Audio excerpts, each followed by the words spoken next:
Sebelum dengerin episode ini, pakai headphone atau headset kamu buat pengalaman audio yang bikin merinding. Natmoy, Ya. cerita yang gue dapet masih panjang banget, bahkan gak bisa selesai di malam ini. Dan gue yakin cerita lo berdua juga kan. Iya. Kita lanjutin ya, malam ini malam ketiga, untuk cerita yang kita dapat tentang harta, tahta, mantra.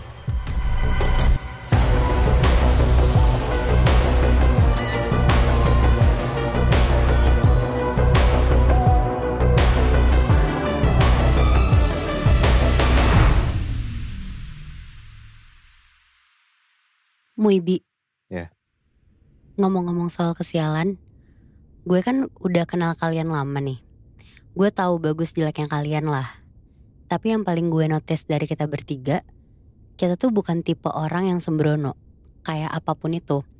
Misalnya pas lagi nyetir, pas makan, jalan, atau pas kenalan sama orang-orang baru.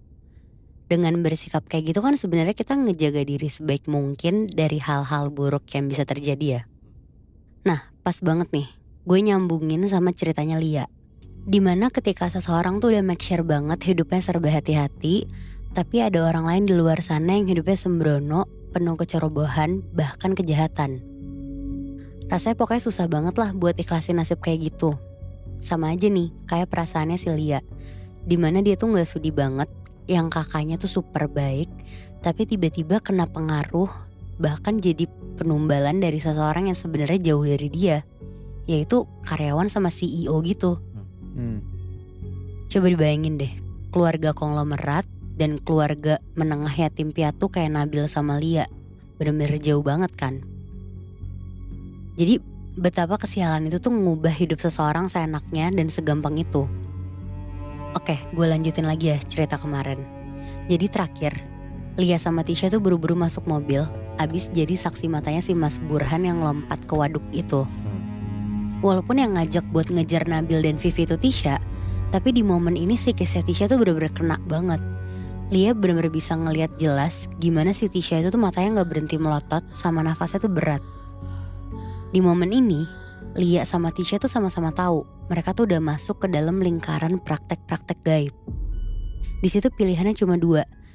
Dalam situasi perasaan yang kacau balau gitu, mereka tuh harus nguatin mental buat lanjut ke jalan kampung ujung yang udah gak jauh lagi, atau balik pulang ke Jakarta. Lia di sini ngerasa harus nentuin keputusannya, tapi dia tuh gak mau maksain Tisha yang udah shock berat buat lanjut ke kampung ujung. Jadi dia nawarin buat putar balik aja tuh. Tisha di sini masih nimbang-nimbang gitu Moibi. Sampai akhirnya dia inget tuh sama bungkusan daun pisang yang mereka dapetin dari ibu-ibu penjaga warung itu. Ya. Dan ibu-ibu itu juga waktu itu bilang kan, kalau bungkusan daun pisang itu tuh mereka pakai di keadaan genting, walaupun mereka juga nggak tahu isinya tuh apa. Nah akhirnya Tisha sama Lia mutusin lah buat jalan terus ngikutin jalur yang satu-satunya ada. Mereka di situ berharap banget buat ketemu sama kampung ujung. Singkat cerita, mereka ngeliat nih ada gerbang perkampungan yang bagus banget, rapih, terbuat dari semen dan bata gitu. Pokoknya nggak kayak di film-film horor atau kayak yang suka dibayangin sama Tisha sama Lia lah. Kampung ujung ternyata kelihatan hidup gitu loh, Moibi. Dan itu posisinya tuh udah hampir jam 11 malam, tapi banyak rumah yang masih nyala lampunya. Beberapa warganya juga pada nongkrong-nongkrong di depan rumah, akur-akur banget lah kelihatannya. Di situ mobil Tisha jalan pelan-pelan ngelewatin semuanya, sambil mereka tuh nyari-nyari keberadaan mobilnya si Vivi ini parkir di mana. Jadi sejak masuk gerbang tadi, ada beberapa jalan belokan yang sebenarnya jalan utama yang bisa dilewatin mobil Tisha. Nah jalan utama itu tuh gak gede, tapi cukup untuk ngeliat kalau misalkan mereka tuh ke sebuah tempat di pusat kampung gitu. Mungkin kayak rumah kadesnya atau apapun itulah. Dan bener, mereka sampai kayak di bundaran gitu. Tapi di tengah-tengahnya ini tuh pohon kecapi besar. Nah karena ngerasa tempat itu tuh paling ideal buat parkir, Tisha sama Lia tuh langsung turun dari mobil dan langsung jalan kayak ke gerombolan warga gitu yang kebetulan emang lagi pada nongkrong depan rumah. Ada sekitar 5 orang di sana dan semuanya tuh laki-laki. Di situ Lia sama Tisha tuh sadar mereka tuh kayak udah diliatin gitu dari mereka tuh masih di dalam mobil. Ya karena emang datang ke kampung orang malam-malam pakai mobil terus nggak ada permisi sama sekali kan emang agak risih gitu ya. Tapi di situ Tisha sama Lia berusaha positive thinking dulu lah, karena apapun itu posisinya kan mereka emang lagi butuh bantuan. Lia kali ini tuh mulai inisiatif buat ngenalin diri dan minta maaf tuh karena udah datang tanpa ngasih tahu gitu di malam-malam. Nah nggak pakai basa-basi, dia tuh juga langsung ngasih tahu kedatangan mereka tuh untuk apa. Dan ketika mereka sebut nama Vivi, semua bapak-bapak yang mereka ajak ngomong tuh langsung saling tatap-tatapan gitu. Kayak bingung, terus curiga. Ini tuh persis banget responnya. Kayak waktu mereka tuh nanya soal Vivi sama Daniel Taring, si papanya Vivi ke resepsionis rumah sakit. Sampai akhirnya ada satu bapak-bapak yang ngerespon Lia, terus bilang kalau emang bener keluarga Vivi tuh punya rumah di kampung ujung itu. Tapi gak ada tuh satu warga pun yang dari dulu sampai sekarang tuh berani datang ke sana. Terus pas ditanya lagi sama Tisha, kenapa warga-warga pada takut ke sana? Gak ada yang berani jawab tuh Bi. Semuanya bener-bener diem kayak buang muka gitu. Dan gak lama tiba-tiba bapak-bapak tua yang duduk di paling belakang tuh berdiri. Di situ tuh bapak-bapaknya jenggotnya tuh putih. Pokoknya kelihatan kayak umurnya tuh udah lebih tua daripada yang lain. Sebut aja namanya Pak Dirman ya. Gak pakai basa-basi, Pak Dirman ini tuh ngebentak Tisha sama Lia. Pokoknya tuh kayak nyuruh mereka untuk pergi dari kampung itu sekarang juga. Bahkan dia tuh juga ngancem kalau gak cepet-cepet pergi, nyawa mereka tuh pokoknya bukan jadi tanggung jawab warga kampung. Dan mau gak mau, Tisha sama Lia tuh langsung balik ke mobil. Pokoknya mereka tuh bener-bener kecewa, campur bingung. Dan sambil si Tisha nyalain mesin mobil, Lia ngeliat-liat tuh ke arah spion. Semua warga yang tadi ngumpul di depan rumah tuh kayak udah bubar langsung gitu. Di situ sebenarnya mereka agak lega tuh, tapi ngerasa aneh gitu. Dia malah ngeliat itu tuh kayak kesempatan buat diem-diem cari cara lain pergi ke rumah keluarga Vivi. Tisha di situ bener-bener kayak nggak mau kan, kayak logikanya aja kalau emang mereka bisa cari rumah keluarga Vivi. Tapi bener-bener mobilnya kan nggak bisa diumpetin kan di kampung yang sekecil itu. Pokoknya mereka bener-bener bakal ketahuan. Dan di tengah-tengah mereka lagi debat itu Bi, tiba-tiba kedengeran suara orang teriak kenceng banget. Suaranya tuh kayak kesakitan dan ketakutan gitu. Suaranya tuh laki-laki, suaranya tuh jauh, tapi kedengeran jelas banget. Lia sama Tisha disitu langsung notice kalau itu tuh suara Nabil. Dan gak lama, kaca mobil Tisha tuh diketok. Nah ternyata itu tuh Pak Dirman yang tiba-tiba muncul lagi. Di situ raut mukanya tuh udah beda banget dari sebelumnya. Mimik mukanya tuh gak galak sama sekali. Padahal Tisha sama Lia tuh ngira mereka bakal kayak ditegur terus diusir paksa kan. Tapi di situ Pak Dirman tuh malah minta Tisha ngebuka kaca mobilnya. Terus bilang satu kalimat yang ngagetin. Kayak, kalau kalian beneran mau nyari mereka, saya bisa bantu. Nah, mereka yang dimaksud nih siapa? Terus Pak Dirman tuh ngejelasin kalau dia tuh ngelihat Vivi masuk kampung sebelum gelap bareng sama laki-laki yang udah jelas tuh pasti Nabil. Nah, ngelihat perubahan sifatnya si Pak Dirman ini, Lia sama Tisha tuh bengong. Tapi kata-kata Pak Dirman tadi tuh kayak udah ngeyakinin mereka gitu. Apalagi barusan banget tuh mereka ngedenger suara Nabil. Akhirnya Pak Dirman buru-buruin Tisha buat mindahin mobil ke pekarangan belakang rumahnya sebelum warga yang lain tuh keluar atau curiga sama mereka yang masih di sana. Dan singkat cerita, Lia sama Tisha tuh udah mutusin buat percaya sama Pak Dirman. Mereka mindahin mobil ke pekarangan belakang rumahnya.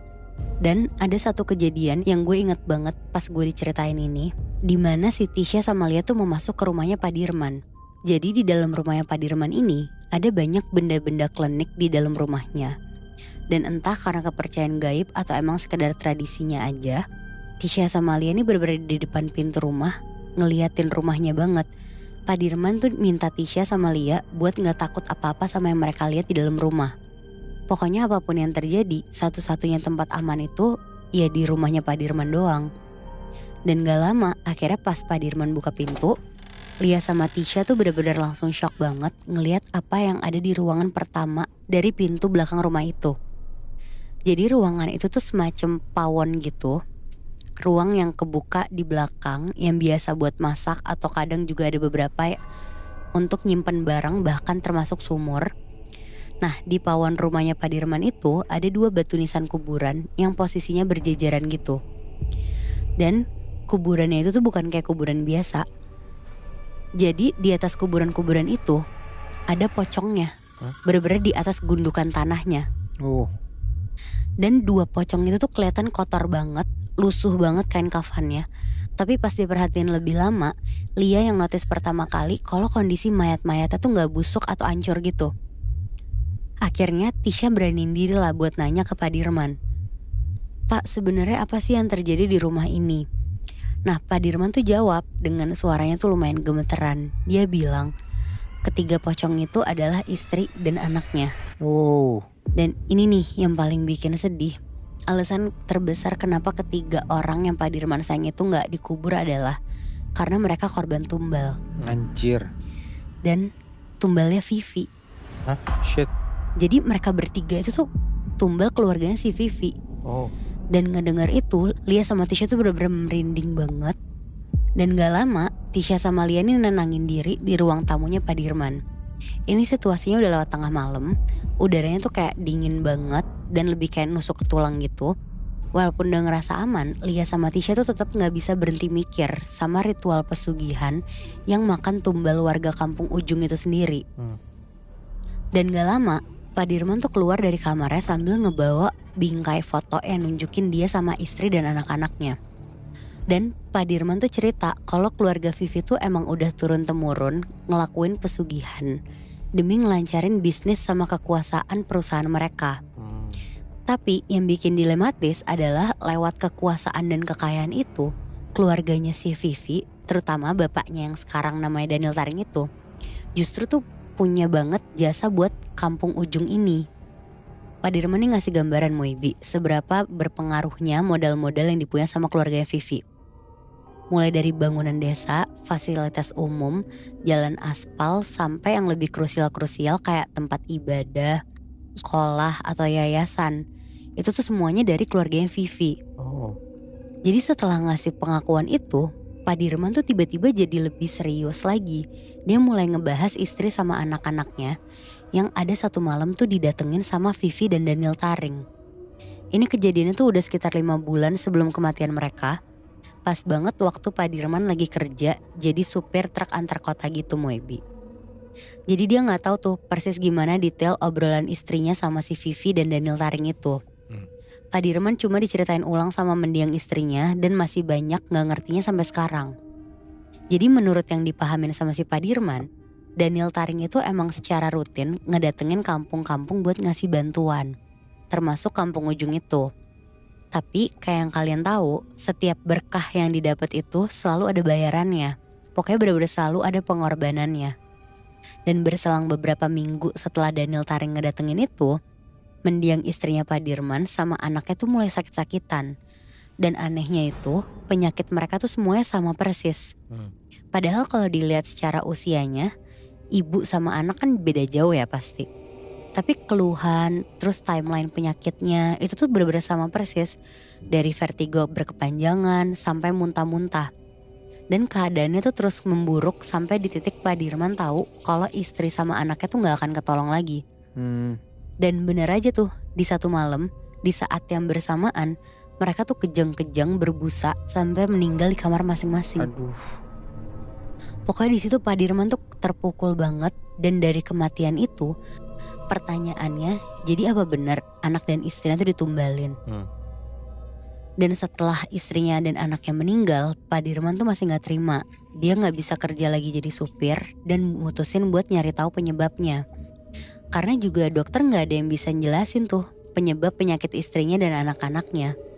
Akhirnya dia pergilah ke orang pinter. Dan di situ terkonfirmasi lah kalau pas datang ke rumahnya, Daniel Taring tuh diem-diem nanemin kayak semacam jimat gitu di dalam tanah pawon. Yang mana sekarang jadi kuburan istri sama anaknya itu. Si orang pinternya tuh ngasih semacam kayak arahan gitu ke Pak Dirman buat mindahin mayat anak sama istrinya dari kuburan umum. Terus naruh mayat mereka persis di atas posisi jimat yang ditanam.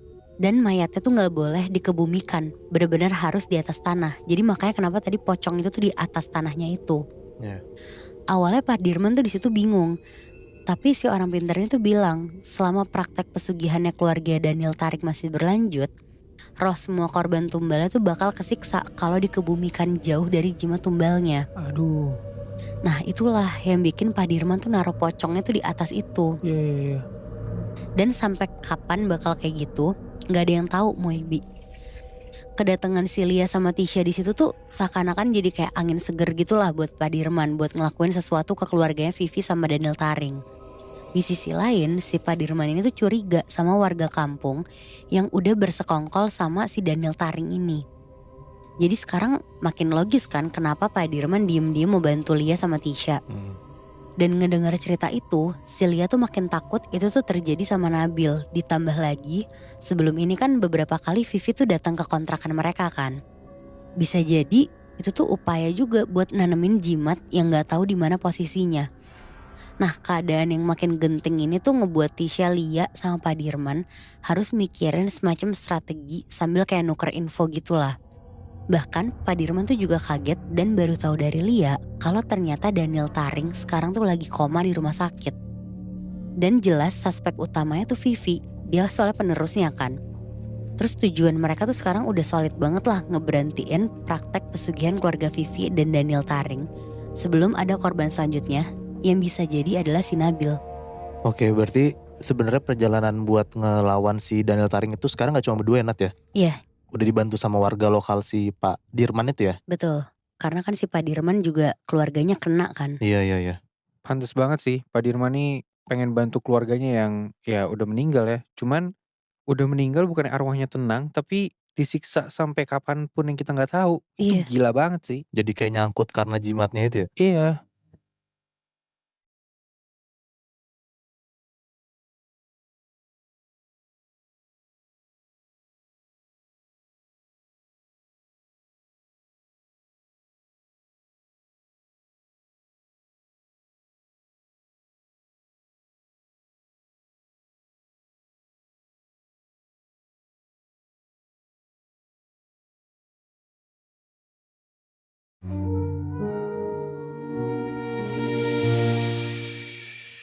Nat Moy.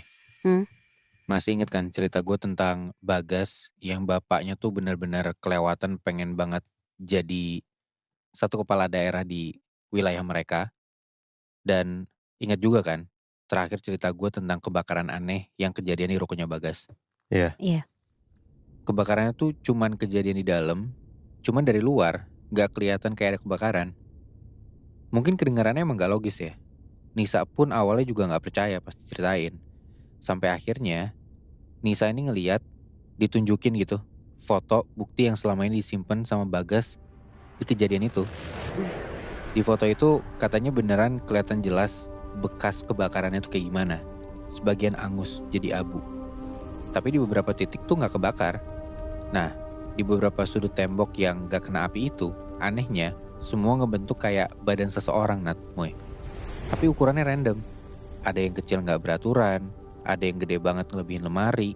Pokoknya amit-amit banget kalau misalkan lu bayangin tuh ngeri banget deh. Kayak kelihatan makhluknya banyak banget yang ngelakuin kebakaran itu. Iya. Kata Basri, pamannya Bagas, ini tuh emang makhluk yang disimpan sama Jaya buat ngejagain toko. Nah biasanya orang yang naruh hal-hal kayak gitu berarti nyimpen sesuatu buat dijaga di sana.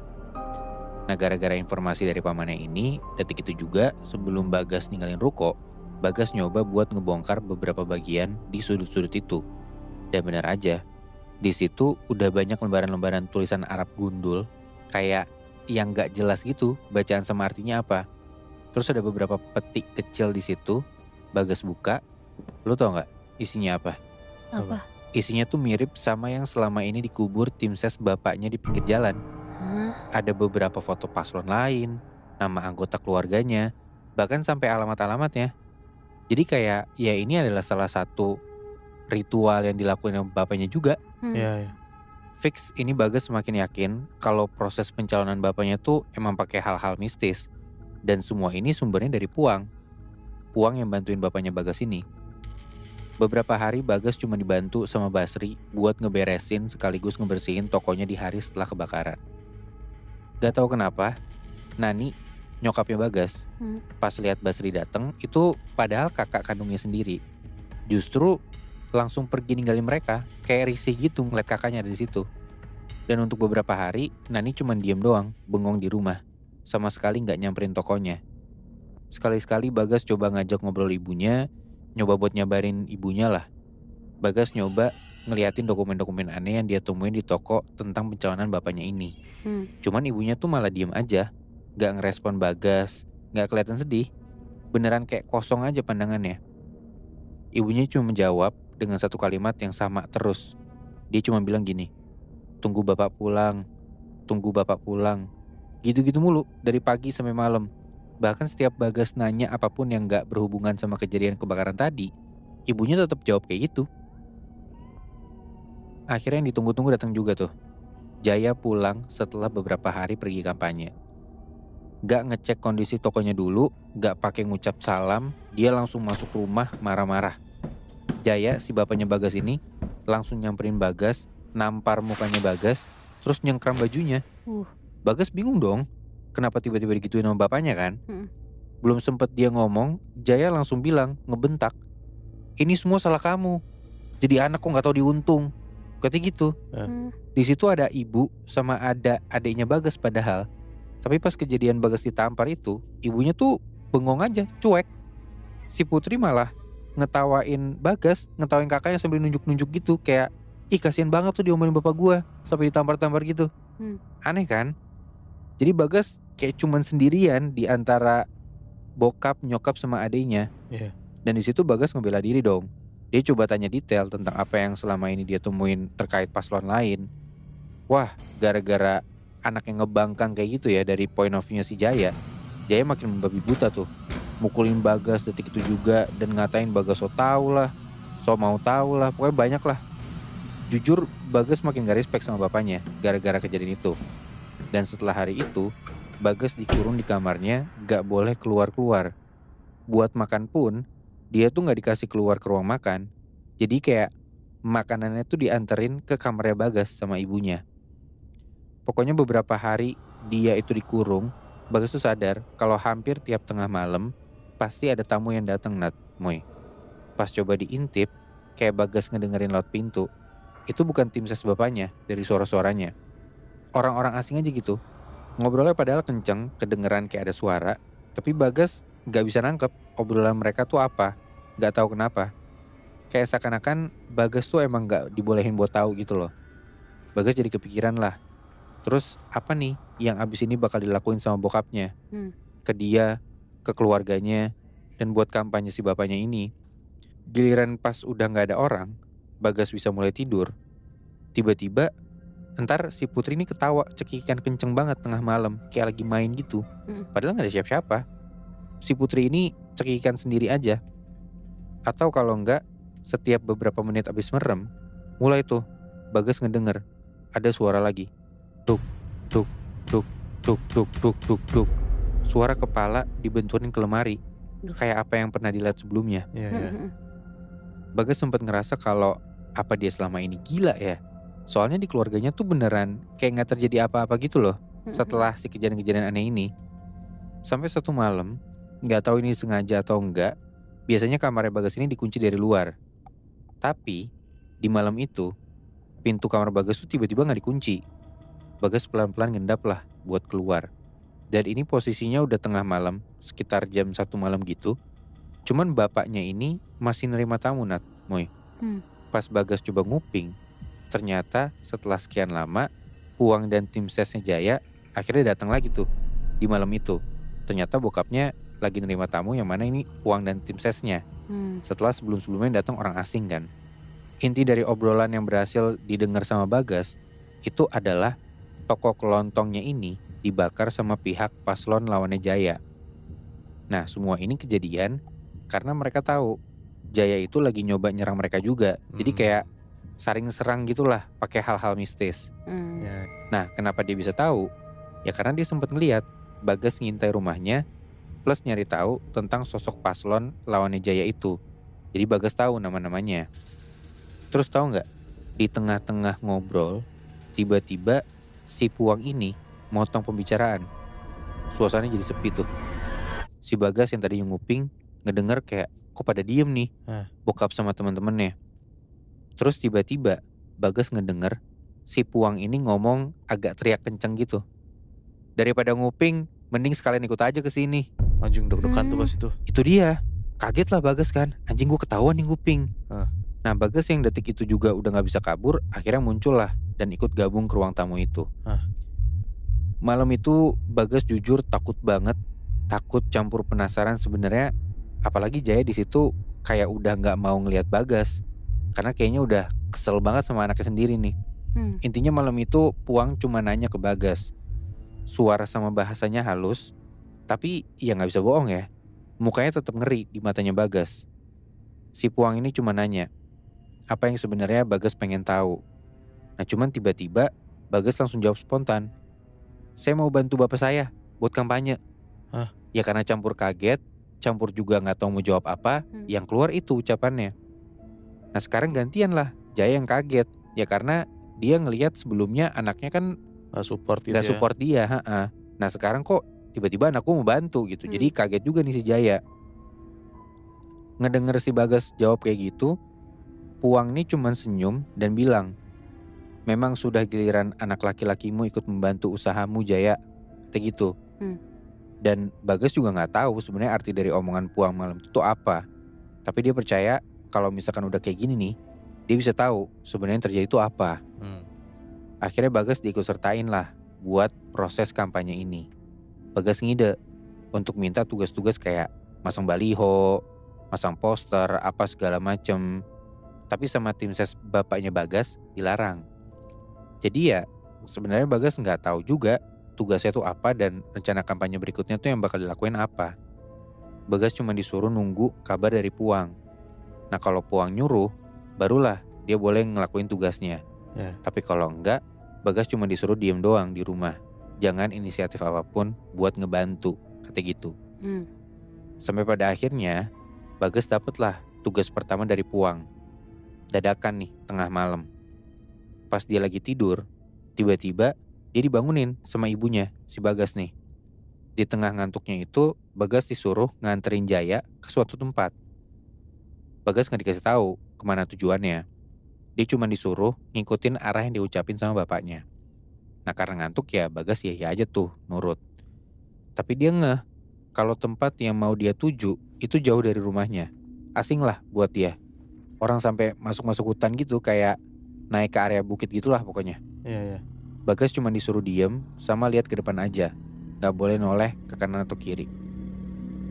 1 jam perjalanan akhirnya mereka sampai di tengah hutan semacam kayak ada goa gitulah.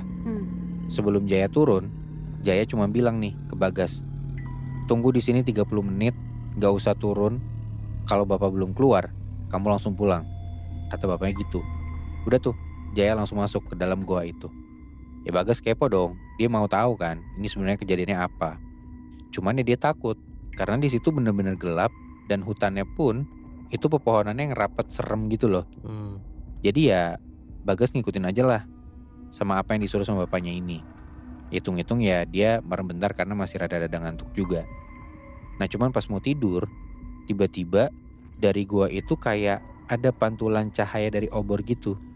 Cuman ngebentuk bayangan yang gede, terus bentuknya aneh Nat, Muy.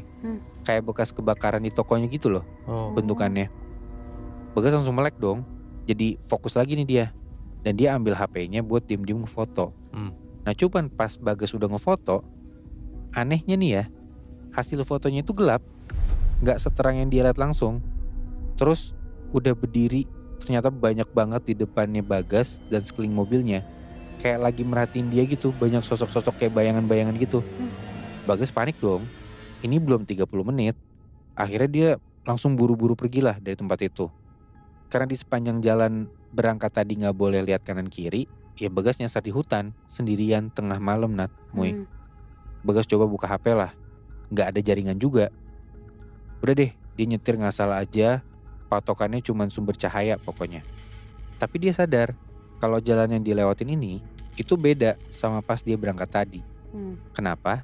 Karena jalanannya tuh gak lurus, tapi kayak naik turun banyak gundukan tanah gitu. Di tengah-tengah lagi panik juga kan, dia ngegas kenceng tuh sampai akhirnya dak, bannya nabrak sesuatu Nat, Muy. Terus di tengah dia lagi kaget kayak gitu, dia ngedengar ada suara orang minta tolong pelan. Bagas takut dong. Cuma lebih takut lagi kalau misalkan ternyata ya dia nabrak orang. Udah kenceng-kenceng kayak gitu, takutnya ada korban yang dia tabrak secara nggak sengaja kan. Iya benar. Bagas langsung turun lah dari mobil.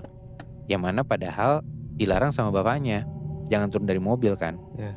Terus dia ngelihat pas udah turun itu ada bapak-bapak udah tiduran minta tolong di belakang mobilnya dia.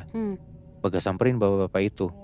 Suaranya lirih, kesakitan, kayak sekarat minta tolong gitu loh. Bagas kayak gak asing sama mukanya. Dan bapak itu cuma bilang, tolong ambilkan itu. Sambil nunjuk ada batu putih yang ternyata barusan abis ditabrak sama Bagas. Pas Bagas ambil, ternyata itu batu nisan, Nat, Moy. Oh. Dengan nama mirip sama nama yang ada di catatan Jaya yang selamat pas insiden kebakaran toko itu. Nama yang sama juga kayak yang dikubur sama tim Sasa Jaya. Itu tuh nama paslon lawannya Jaya. Oh, Bagas merinding lah. Iya. Berarti ini musuhnya bapak gua yang Iya. emang saling serang gitu kan. Pas Bagas lihat bapak-bapak tadi, Bagas tuh langsung ingat si orang itu tuh paslon lawannya Jaya yang sempet disamperin alamatnya sama si Bagas.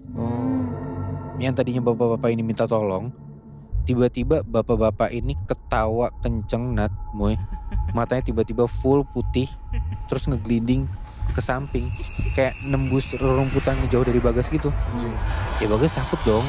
Itu bukan orang ternyata kan. Itu entahlah apa, gue nggak tahu. Bagas juga nggak tahu. Langsung lah dia naik ke mobil lagi, dia tancap gas. Dia nggak peduli itu siapa. Dia nggak peduli dia ngelewatin apa dan nabrak apa. Pokoknya dia yang penting gas terus sampai bisa sampai rumah. Gak tahu berapa lama, tapi Bagas akhirnya sampai rumah lah. Untungnya. Bagas benar-benar pengen istirahat panjang hari itu dan nyoba buat ngelupain apa yang barusan terjadi sama dia. Bagas sebenarnya pengen banget buat nyerah, gak ikut kampanye bapaknya lagi. Cuman ya dia mikir juga, kalau kayak gitu sampai kapanpun ya dia gak akan pernah tahu dong yang sebenarnya kejadian sama keluarganya itu apa. Dan itu posisinya 1 jam sebelum subuh. Pas dia masuk ke ruang tengah, dia kaget banget, Nat, Moy. Tiba-tiba nyokapnya Bagas itu ada di depan dia sambil kayak megang ngelap rambutnya gitu pakai anduk kayak abis sampoan. Tau gak sih lo kalau misalkan orang abis keramas tengah malam kayak gitu tuh. Terus muka nyokapnya Bagas tuh sumringah, kasmaran senyum-senyum gitu ke Bagas. Bagas nanya dong, kok tumben banget jam segini nyokap gue mandi? Kok tumben bu jam segini mandi? Terus ibunya cuman jawab sambil ketawa-tawa gitu, Nat, Moy. Adalah, kamu belum waktunya buat tahu yang beginian. Balik lagi, karena kondisinya capek banget dan ya pasti merinding sebadan-badan karena habis ngalamin itu, ya udahlah Bagas cuek aja gitu. Langsung masuk kamar buat tidur. Padahal aneh banget kan. Hal yang kayak gini pokoknya gak terjadi cuman sekali. Setiap Bagas disuruh nganter Jaya kemanapun, pulang-pulang pasti disambut sama nyokapnya Bagas abis mandi keramas sambil senyum seneng gitu loh. Bagas sebenarnya udah asumsi, ini orang kayak gini apalagi nih di tengah malam, ya biasanya abis berhubungan badan kan. Iya. Cuman dia nyoba buat ngilangin pikiran itulah ke ibunya. Ya soalnya kan selama ini bapaknya tuh bareng sama Bagas kemana-mana. Logikanya ya nyokap gue berhubungan badan sama siapa, orang bapak gue ya pergi, ya kan. Hampir setiap hari Bagas tuh mantengin terus berita lokal di daerahnya dia via online lah. Khususnya perihal kabar-kabar politik. Buat tahu kabar terbaru dari paslon-paslon lawan bapaknya. Karena Bagas beneran punya firasat yang buruk sama semua hal ini. Dan sejauh ini sih belum ada kabar buruk terkait hal ini. Jadi Bagas agak-agak lega lah. Sekarang dia tinggal butuh buat ngeyakinin diri dan nguatin mental dia buat tetap ikut kampanye bapaknya, sekaligus ngejalanin apa yang disuruh sama si Puang. Dengan segala bukti yang dia udah pegang, Bagas tuh niatnya pengen ngehubungin atau ketemu lagi sama pamannya ini, Basri, buat nanya-nanya. Nah cuman dia sama sekali gak punya kontaknya. Setelah ngeberesin si toko itu ternyata ya Bagas tuh gak sempet inget buat minta kontak pamannya itu loh. Setiap Bagas minta kontaknya ke nyokap juga, si Nani ini malah ngewanti-wanti Bagas gak usah deket-deket sama pamannya itu. Nani bilang kalau pamannya ini agak aneh, gak waras, dan suka halusinasi ngomongin ini itu. Makin bingung dong Bagas, ini sebenarnya gak waras tuh Basri atau keluarga Bagas. Toko kelontongnya pun emang belum sepenuhnya pulih. bahkan bisa dibilang masih berantakan. Nah cuma di sini, Nani udah mulai sering jaga tokonya lagi nih. Di situ Bagas ngeh kalau HP nyokapnya itu nggak dibawa ke toko, ditaruh aja di meja makan. Bagas diem-diem ambillah HP nyokapnya ini, terus ngebuka buat nyari kontak pamannya, Basri. Dan bener aja Nat, Muy. Bagas bener-bener gak bisa nemu kontak Basri di HP nyokapnya. Padahal aneh kan, kakak kandung sendiri masa lu gak punya kontaknya? Iya. Kontaknya kayak udah dihapus gitu, bahkan jejak chat pun gak ada sama sekali. Bagas coba cari-cari di buku telepon keluarganya juga gak ada. Yang ada malah beberapa nama dan nomor telepon banyak yang udah dicoret-coret, dihapus, bahkan disobek entah kenapa. Jadi isi buku teleponnya tuh kebanyakan cuman diisi kontak dari tim ses ataupun dari urusan politik bapaknya Bagas ini. Jadi karena itu Bagas akhirnya mutusin lah buat nyimpen semua buktinya dulu sambil cari tahu lebih dalam terkait sosok Puang dan bapaknya. Bagas jadi lebih rutin lah buat nemenin dan nganter bapaknya pergi sesuai perintah dari Puang. Karena mungkin ya mulai dipercaya gitu ya, Bagas jadi ketambahan tugas lah buat ngebantu tim ses bapaknya ini. Meskipun tugasnya juga gak jelas dan di luar nalar gitu, cuman Bagas ya udahlah, gue semangat aja buat ngelakuinnya. Seenggaknya Bagas sudah dapat kepercayaan dari Puang nih. Bagas sudah dapat jalan lah buat tahu lebih dalam tentang si kampanye bapaknya ini yang emang jahat itu. Nah tugasnya apa? Bayangin nih ya. Jadi di setiap tanggal-tanggal tertentu yang udah ditentuin sama Puang, dan hampir semua itu tuh harus dilakuin di tengah malam menuju pagi hari. Bagas tuh disuruh ngebantu tim Sese Jaya buat keliling nyamperin poster, banner, ataupun baliho dari paslon lawannya Jaya. Cuman buat ngeguyur baliho-baliho itu pakai air. Biar apa? Nah itu nggak tahu air apa. Cuman airnya tuh keruh dan baunya tuh amis campur kembang gitu loh. Nah terus selain itu Bagas juga disuruh buat ngebantu ngelobangin atau nyobek semua bentuk kampanye paslon lawannya tepat di bagian ulu hatinya. Sedangkan tim ses bapaknya tuh kayak cuman nunggu aja di atas motor buat ngelihat kondisi sekitar biar nggak digangguin sama orang lain lah atau ada saksi gitu. Bagas coba nurut aja dan benar beberapa hari kemudian muncul berita kalau paslon lawan bapaknya ini masuk rumah sakit karena tiba-tiba sakit dan harus dioperasi pas banget di bagian sekitar ulu hatinya. Wah. Bagas makin percayalah kalau Puang ini emang beneran bukan orang sembarangan. Jadi dia pun emang gak bisa ngelakuin atau nyerang Puang secara frontal. Nah bisa aja nanti giliran dia yang kena batunya kan kalau sampai ketahuan. Pokoknya rutinitas dan tugas ini tuh beneran dijalanin sama Bagas bahkan sampai berminggu-minggu Nat, Moy. Dan di beberapa minggu itu Bagas juga rutin buat disambut sama ibunya yang tengah malam di rumah sambil ngeringin rambutnya habis mandi gitu loh. Ya meskipun Bagas udah mulai curiga nih, cuman sementara waktu dia cuma bisa nyatet ini semua sebagai bukti lah. Ini beneran random. Cuman pas gue baca cerita ini dari Nisa yang ngirim cerita, itu gue sempat ngerasa aneh juga nih. Jadi katanya beneran Nat, Moy. Si Bagas tuh tadi kan kebingungan ya buat nyari kontak pamannya, si Basri. Nah Bagas tuh akhirnya bisa dapat informasi, kontak sama alamat pamannya. Dari mana coba? Dari poster-poster paslon lawannya Jaya itu. Ada di beberapa titik yang mau dia samperin buat dirusak gambarnya. Jadi kayaknya Basri tuh emang udah tahu kalau dia ditutup aksesnya buat ke rumah Bagas. Dan kayaknya Basri juga udah ngeh kalau salah satu cara Puang buat nyerang paslon lain itu lewat apapun bentuk kampanye cetaknya. Jadi di beberapa poster yang ada di jalanan dan kebetulan belum dirusak, di situ ada tulisan-tulisan kecil gitu. Dan tulisannya cuma sepotong-sepotong. Bagas tuh nemu banyak tulisan itu di beberapa poster yang mau dia rusak. Terus coba dicatat tuh, dikumpulin jadi satu. Beberapa tulisannya tuh kayak Basri. Terus ada tulisan nomor HP. Ada juga yang nulis alamat lengkapnya. Dan ada juga yang nulis hubungin saya. Nah semua tulisan itu emang sengaja ditulis gak gede biar tim Sese Jaya juga gak ngeh. Karena yang langsung megang balihonya si Bagas kan. Nah suatu malam Bagas emang udah ada rencana nih buat ngehubungin pamannya ini setelah dikumpulin tuh tulisan-tulisan itu. Cuman dia nunggu Jaya buat pergi dulu dari rumah biar gak ketahuan. Bagas mikir Jaya udah pergi dari rumah itu Karena emang kebetulan ada agenda keluar bareng sama Puang. Nah ini berarti kesempatan nih buat Bagas ngehubungin Basri. Pas udah nelpon nunggu diangkat, tiba-tiba pintu kamarnya Bagas dibuka kenceng banget sama Jaya. Bagas panik banget dong. Apalagi pas banget Basri tuh ngangkat telepon sambil udah kayak halo, halo gitu. Jaya nanya, lagi telepon sama siapa kamu? Wah itu Bagas panik banget, keringet dingin dia. Basri manggil-manggil lah nama Bagas di telepon. Jaya ngeh dan curiga. Jaya bilang lagi, siapa itu? Kok manggil-manggil nama kamu? Detik itu juga Bagas langsung ngematiin teleponnya sama Basri itu. Sambil terbata-bata. Bagas alasan aja kalau ya itu teman kuliahnya lagi nanyain soal persyaratan wisuda apalah. Jaya juga gak respon apa-apa ternyata setelah jawabannya si Bagas ini. Gak jadi curiga juga. Jaya langsung nyuruh Bagas buat nganterin dia ketemu sama Puang. Bagas langsung buru-buru lah. Siap-siap biar Jaya gak nanya-nanyain tuh terkait telepon barusan. Bagas juga langsung nyeting HP-nya buat gak bisa nerima call selama perjalanan. Nah seperti biasa, Bagas nganterin Jaya ke tempat yang gak dikasih tahu alamatnya di mana.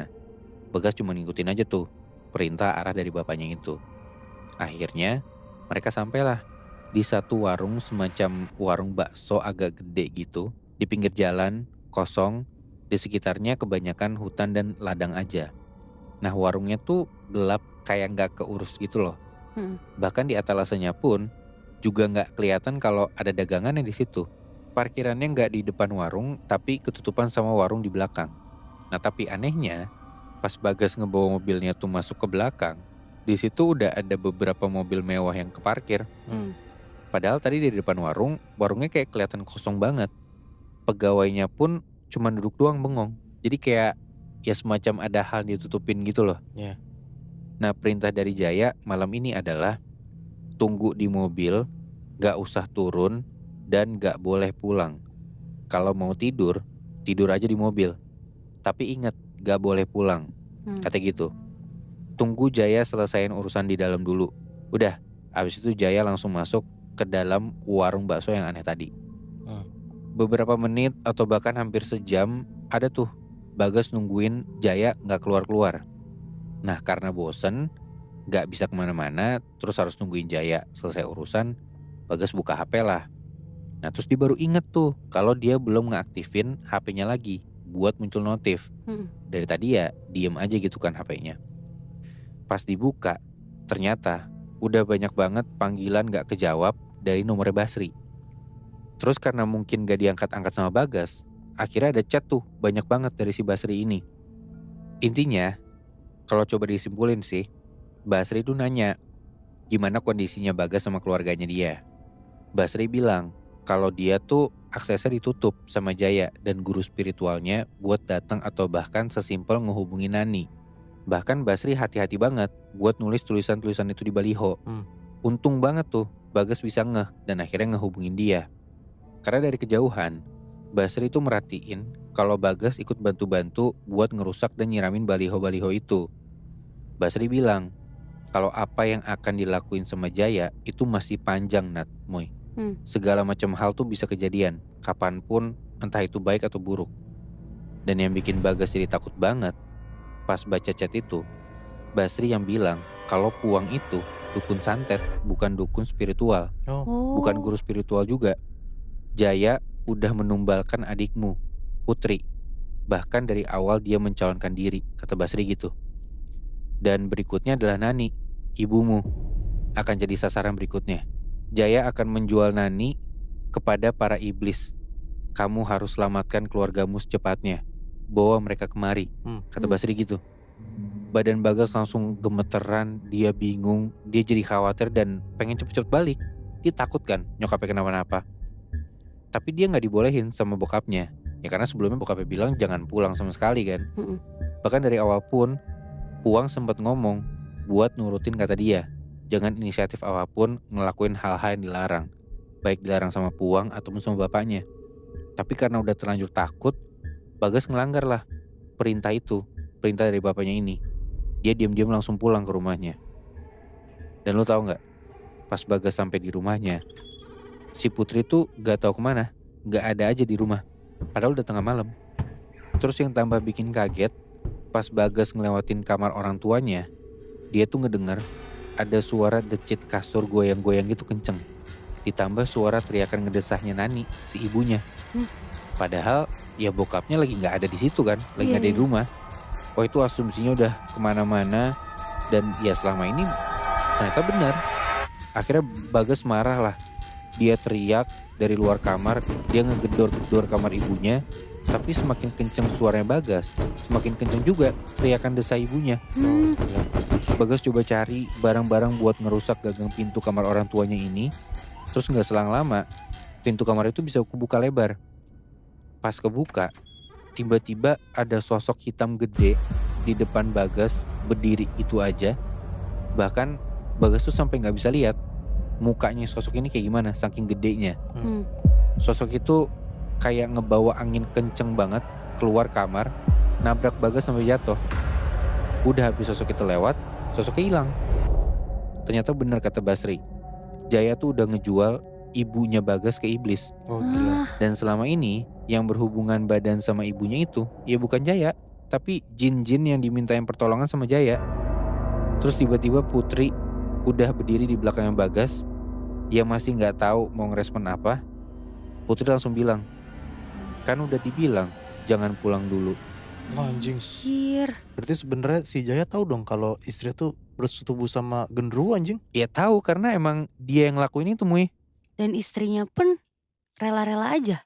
Gua nggak tahu ya di sini kondisinya beneran emang istrinya rela secara sukarela atau emang nggak tahu atau dipengaruhin sama Jaya, gue nggak ngerti sih. Bahkan adiknya pun juga gue nggak ngerti ya. Tapi yang pasti gue tahu di sini Bagas sendirian sih. Anjing, kalau kayak itu mending Bagas nggak usah pulang ke rumahnya ya. Itu dia.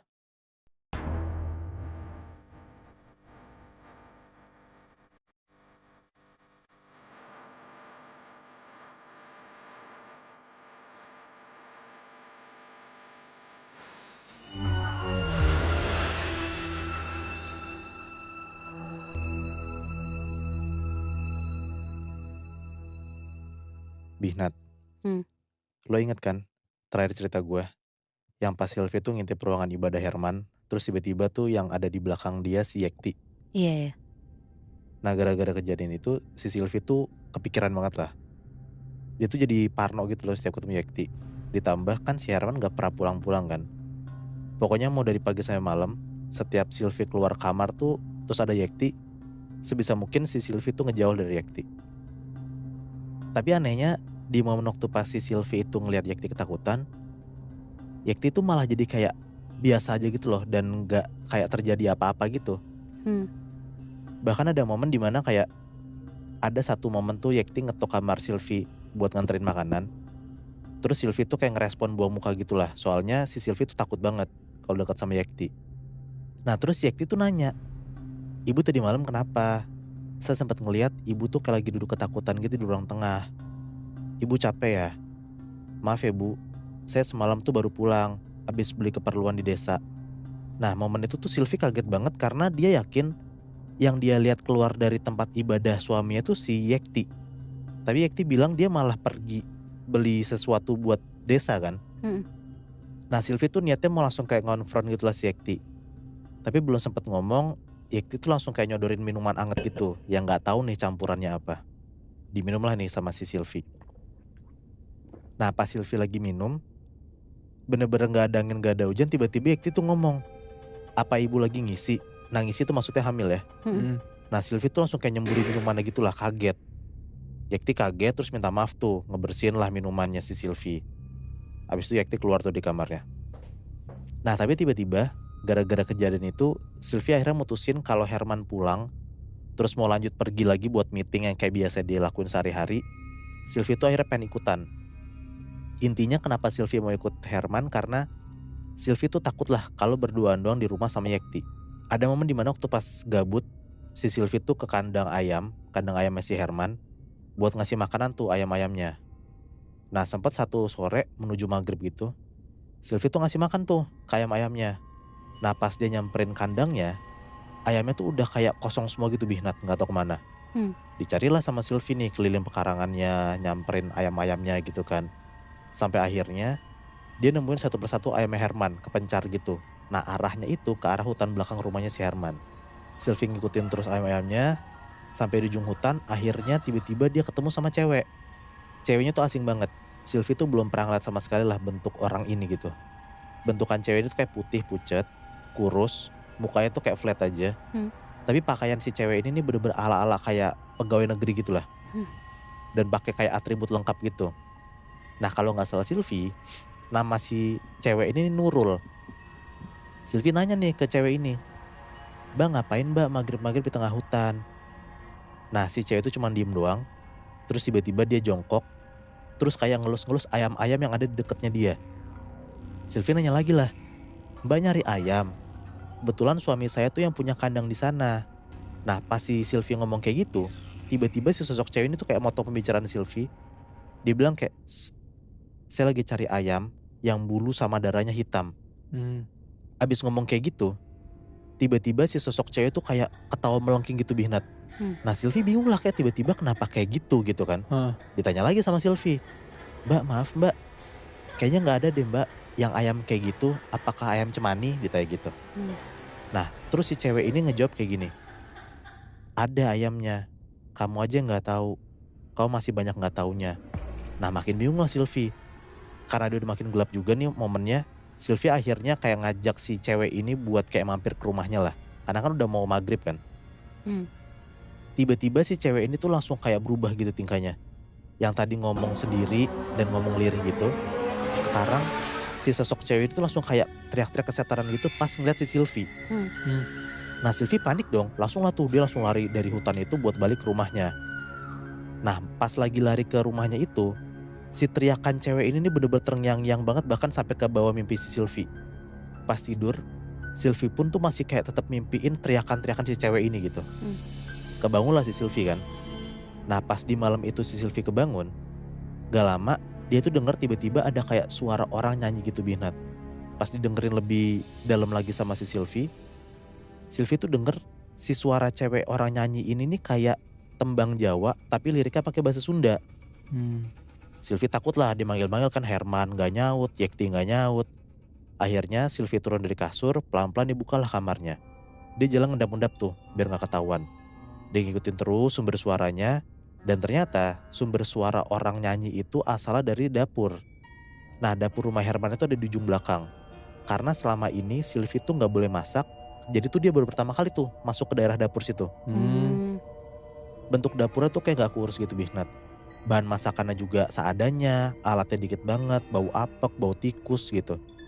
Nah di situ tiba-tiba Sylvie tuh dengar kayak ada suara klok, klok, klok. Kayak ada suara orang yang motong sesuatu di papan kayu itu, kebayang kan?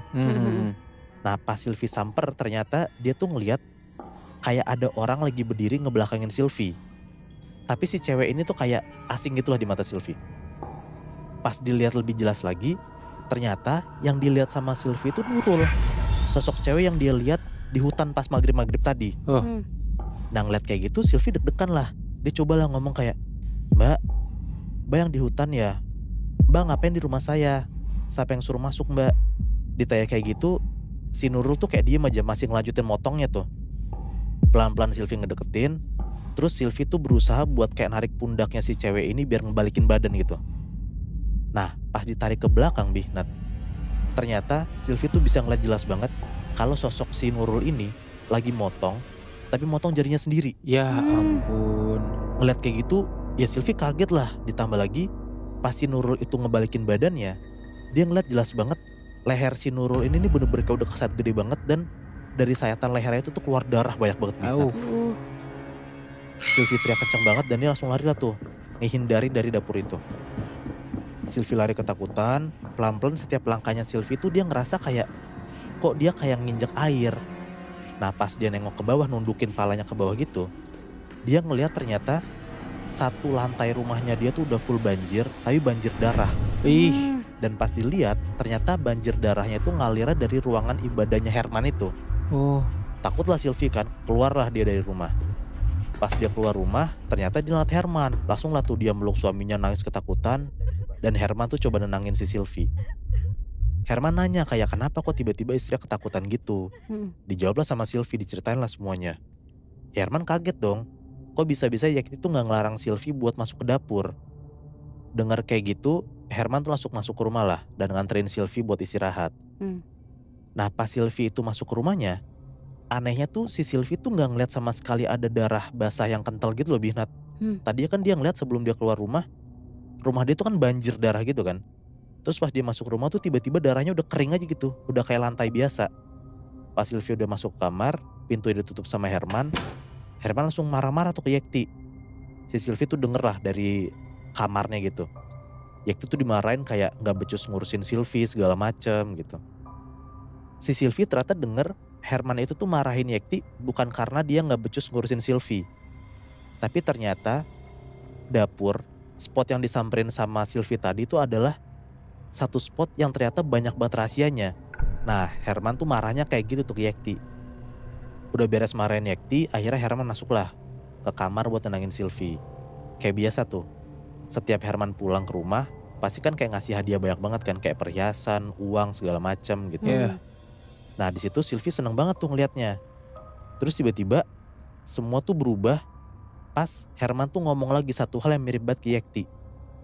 Herman tuh ngomong gini ke Sylvie, apa kamu lagi isi?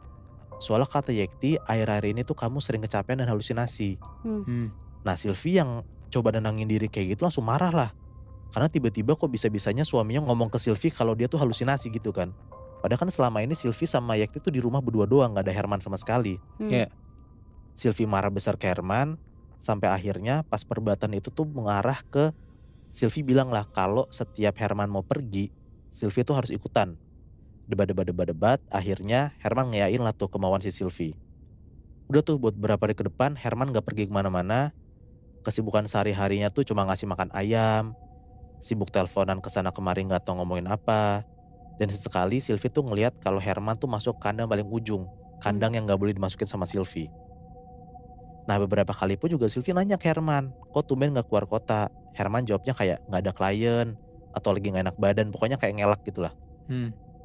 Terus akhirnya Sylvie tuh kayak ngelanjut nanya perihal cewek asing yang dia lihat di hutan belakang gitu. Herman nanya ke Sylvie gelagapan kayak, cewek siapa, kayak gimana orangnya? Sylvie ngejelasin lah kalau sosok cewek itu tuh putih segala macam, kayak ngejelasin lah bentukan Nurul tuh kayak gimana. Terus pas si Sylvie tuh coba inget-inget namanya, si Herman tuh lagi-lagi motong bicaraan Sylvie dan dia bilang kayak, ngaco kamu, belakang itu tuh jurang, gak mungkin kamu ketemu orang, kamu halusinasi segala macam gitulah. Nah terus belum sempat dijawab sama Sylvie, Herman tuh langsung kayak ngasih makan ayamnya terus cabut aja kayak ngindar gitu loh. Gak bisa bohong tuh, si Sylvie tuh bisa ngeliat jelas banget kalau mukanya Herman tuh kayak nutupin sesuatu gitu. Iya. Nah pas si Herman itu cabut buat kayak ngasih makan ayam gitu, si Sylvie coba keluar lah dari kamarnya. Ternyata Sylvie tuh denger kalau Herman tuh lagi marah-marah ke Yekti. Dan satu kalimat yang didengar sama Sylvie itu adalah Herman tuh ngomong gini ke Yekti, ingat ya, harus ketemu, awas aja. Nah tapi Sylvie tuh gak ngerti maksud omongan Herman ke Yekti itu apa. Dengar kayak gitu, Sylvie tuh langsung lah ngedep-ngedep lagi buat masuk kamarnya. Nah gak gitu lama tiba-tiba Herman tuh lo ngestopin jalan si Sylvie gitu. Pas dicegat kayak gitu ya Sylvie takut lah ketahuan nguping nih gitu. Nah ternyata cegatan Herman tuh ngarahnya ke Herman tuh ngajak Sylvie buat ikut ketemu orang di luar kota. Tapi dadakan banget karena mereka harus berangkat tengah malam itu juga. Oke. Herman bilang dia tuh dapat panggilan mendadak dan kita tuh harus berangkat tengah malam. Langsung lah buru-buru tuh mereka berdua packing. Herman beres packing, Herman nunggu di luar tuh tapi Sylvie masih packing. Nah Sylvie lagi milih perhiasannya karena dia mikir kayak mumpung dibawa keluar kota nih sama Herman, jadi dia kayak pengen dandanan banyak banget bawa barang gitu. Iya. Nah perhiasan yang dikasih sama Herman selama ini tuh disimpan di kotak lemari kecil gitu Bihnat. Dia pilih lah tuh, Sylvie pilih beberapa kalung, gelangnya gitu. Nah sembari nyobain, Sylvie tuh kayak ngaca di depan kaca sambil kayak gaya-gaya sendiri gitu, bayang kan? Nah pas Sylvie lagi ngaca sendiri, tiba-tiba dia ngeliat dari pantulan kaca kalau di belakang dia itu udah banyak banget sosok yang lagi berdiri Bihnat. Cewek, mukanya pucat, terus kayak pergelangan tangan dan bagian leher si sosok-sosok cewek itu kayak kesayat gitu loh. Sylvie langsung nge-freeze tuh. Mana tengah malam kan, Sylvie takut banget tuh di situ. Nah dia ngeliat dari pantulan kaca, katanya sosok-sosok cewek yang di belakang Sylvie itu secara bersamaan kayak naikin tangannya, terus nunjuk ke arah Sylvie. Terus sosok-sosok ini ngomong kayak gini, kembalikan milik saya. Oh. Nah tiba-tiba lemari, meja, jendela di kamar Sylvie tuh langsung kayak goyang geter gitu. Dan beberapa sosok cewek yang di kamar Sylvie itu tiba-tiba jalan ngedeket Sylvie, terus ada yang ngebisikin kayak gini, yakin masih mau di sini. Nah, nge-freeze banget tuh Sylvie di situ. Untungnya pas Sylvie lagi nge-freeze tuh dia denger ada kayak suara klakson mobil Herman dipencet gitu. Jadi kayak kebangun gitu lah, langsung kaget gitu si Sylvie. Pas Sylvie kaget, dia ngedipin matanya berkali-kali dan dia ngeliat pantulan kaca lagi. Ternyata di belakang dia tuh kosong, nggak ada siapa-siapa. Langsung lah tuh Sylvie nyopotin semua perhiasannya barusan, terus dia cuma ngebawa baju doang tuh buat cabut lagi lah sama si Herman.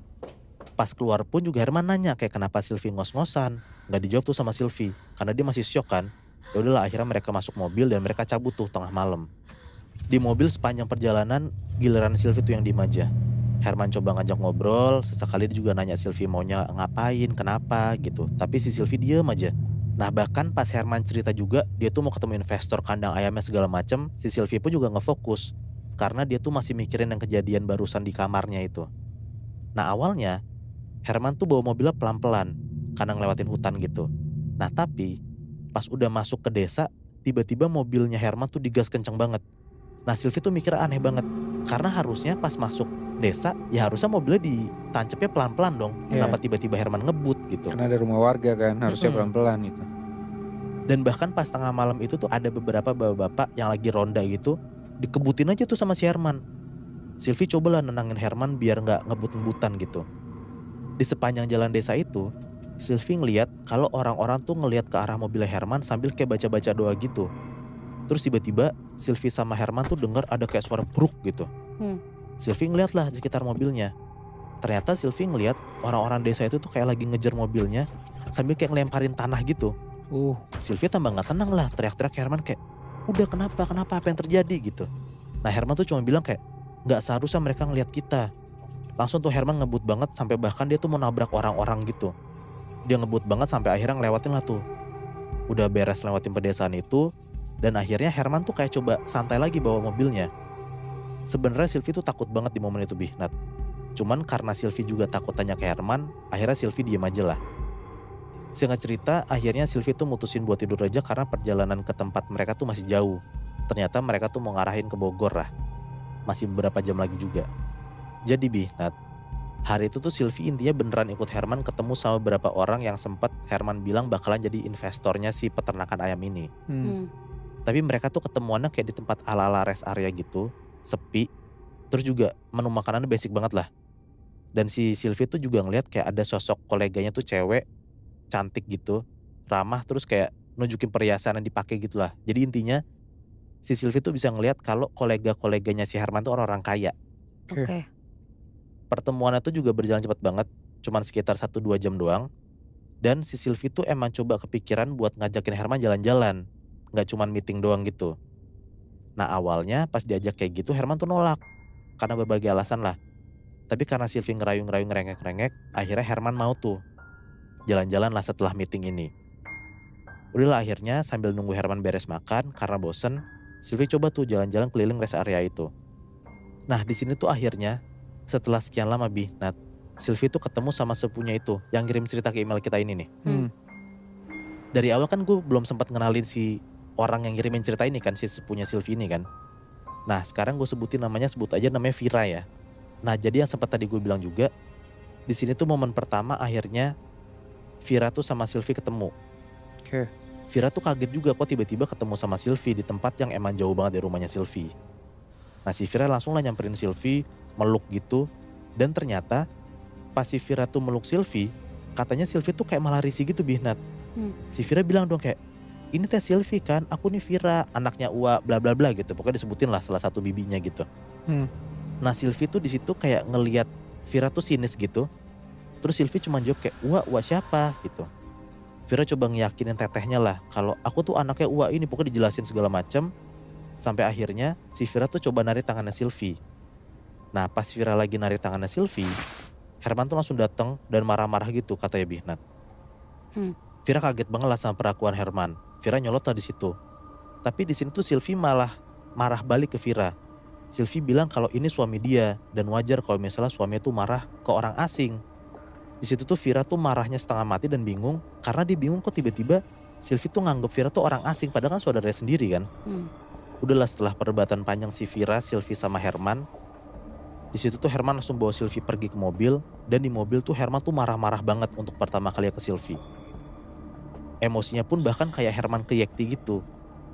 Herman tuh marah ke Sylvie karena dianggap Sylvie tuh gak tegas sama orang asing. Takutnya dia apa-apain dan dimanfaatin gitu lah. Sylvie cuma nunduk aja, moodnya Herman juga tiba-tiba jelek. Nah terus Sylvie ngomong kayak gini ke Herman. Tapi kita masih tetap jalan-jalan kan mas? Nah belum sempat dijawab sama Herman. Tiba-tiba HP-nya Herman tuh hidup kayak ada telepon masuk gitu.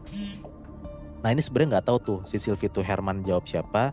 Karena pas di ngintip-ngintip Sylvie ke HP-nya Herman, nomornya tuh kan nomor gak dikenal gitu Bihnat. Tapi pas Sylvie nguping, suara dari arah sana tuh kayak suara cewek dan suara tuh mirip Yekti. Herman tuh cuma bilang iya doang. Sampai pas dimatiin teleponnya, Herman tuh bilang kayak kita pulang gak jadi jalan-jalan. Akhirnya mereka lanjut pulang lah tuh. Si Sylvie juga gak berani nanya lah ke Herman kayak apa yang terjadi gitu kan. Karena kan si Sylvie juga ngerasa gak enak tuh salah gitu waktu pas kejadian rest area tadi kan. Singkat cerita, sesampai di rumah Herman, Sylvie tuh langsung tuh dijemput sama Yekti dan masuk ke rumah lah.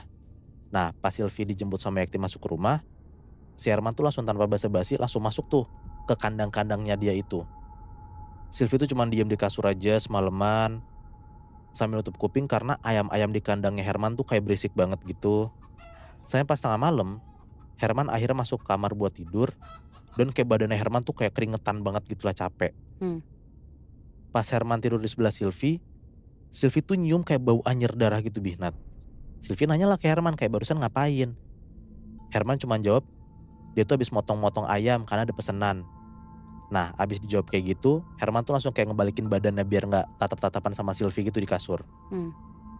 Nah Bihnat, kebesokan harinya Herman tuh tiba-tiba udah cabut lah pagi-pagi buat nganterin daging potong gitu.